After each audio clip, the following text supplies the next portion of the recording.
Good day everyone, my name is Alfaisal Escapal and I will be discussing two types of solution and differential equation. The first one is the indeterminate solution and the second one is the variation of parameter solution. So let's begin with the first one, which is the indeterminate solution. This is usually refers to the method of indeterminate coefficient, which is used to solve the non-homogeneous linear differential equation. So let's have our example. Number 1, y double prime minus 3y prime plus 2y equal to 0. So the first thing to do here in this equation is to transform this into its characteristic equation. So this will be b squared minus 3b plus 2 times y equal to 0. Transforming this again, this will be into m squared minus 3m plus 2 equal to 0. So this equation can be factored out. So this will be m minus 1 times m minus 2 equal to 0. From this equation, we can get the two roots. We have my equal to 1 and m2 equal to 2. So this equation gives us two different real numbers, 1 and 2. Therefore, we can say that the case 1 that will be used is case 1. So this will be case 1. With the formula y is equal to c sub 1 e raised to the power of m1x plus c2 e raised to the power of m2x. So substituting this into this equation, our formula, this will be y is equal to c sub 1 e raised to the power of x plus c2 e raised to the power of 2x. So this is now the final answer. The next example is for variation of parameter solution. So this is now the equation number 2 example. d squared y over dx squared plus y equal to second of x.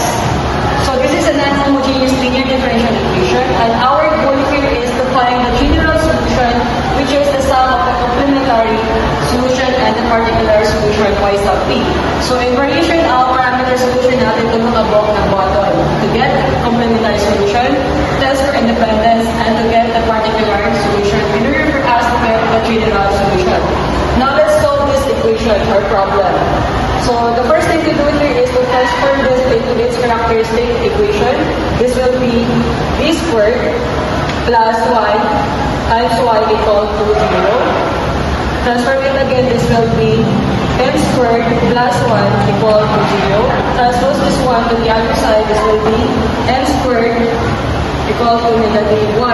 Tatawag na ito yung squared, this will be m plus minus 1i. So this is a complex subjugated root, which is why this case that will be used here in this equation will be case 3. A is equal to 0 and bx is equal to positive 1. So this will now be those y sub c is equal to c sub 1 cosine of x plus c sub 2 sine of x. This is now the complementary solution. So as for that, e is to the power of x, ay mo na siya now, natamtag na siya because a is equal to 0, so makasalat na siya mabilis ang kanyang na solution. This is nakuha na nato ang complementary solution. We are now going to proceed to the number 2 steps, which is test for independence. So our complementary solution na ganyan is y sub c is equal to c1 cosine x plus c2 sine x. Cosine x is our y and sine x is our y2. So test for independence.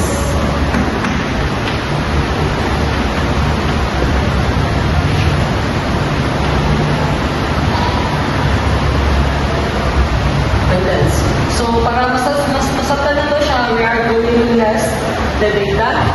y1 is equal to cosine of x. y1 prime is equal to negative sine of x. Okay, derivative sa cosine of x is equal to negative sine x. Our y2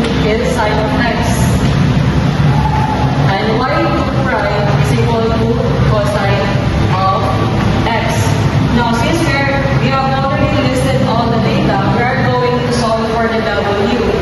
Our double formula is y a w of x is equal to y1 times y2 prime minus y2 y1 prime times y2. So, ato na siya i-substitute dire para makuha ang answer. So, y1 is equal to cosine of x and y2 prime is equal to cosine of x also. Then, minus y1 prime is going to be negative sine of x times y2, which is also sine of x. Cosine x times cosine x, this will be cosine squared x. And since this is negative, this will be positive. So plus sine x times sine x, this will be sine squared x. So trigonometric property, this will be w of x, this is 1. Since we are done with the number 2 steps, we are now going to get the particular solution in order for us to get the general solution. So y goes to y1.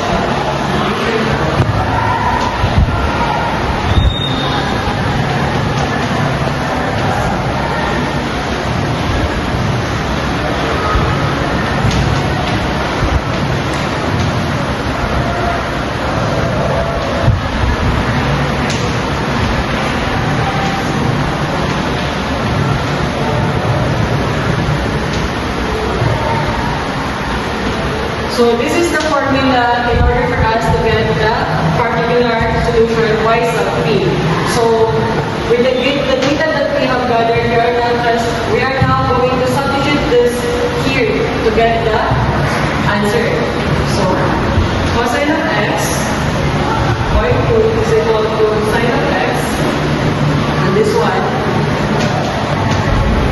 second x over a of x is equal to 1 from our equation dx plus y2 is sin x. Equation y1 is equal to cosine x, and our left of x is equal to sine of x over 1 dx. Integrating this part, cosine of x, we're now going to integrate this. So, sine of x times cosecant of x is equal to tangent of x. So, di ba dito ka-integrate? At ito na siya i-multiply. So, yung tangent of x over 1 dx. Ang negative na sine, ipagawas na natin. Plus, sine of x, dito kanina po na part na tawag i-integrate.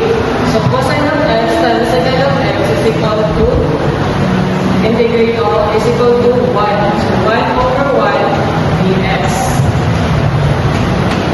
Cosine of x, tangent of x, the properties of trigonometry, this will be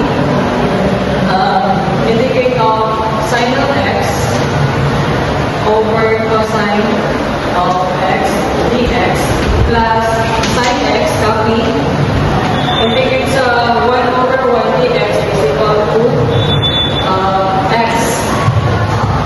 So cosine of x, given, and sin x over cosine x is equal to negative and then cosine x plus sin x times x is equal to x sin x. Since this is both negative, may na siya cosine of x plus ln cosine of x plus x sin x. So this is now our answer for particular solution. Since nakuha na ito ang complementary solution and our particular solution, we can now answer for our general solution.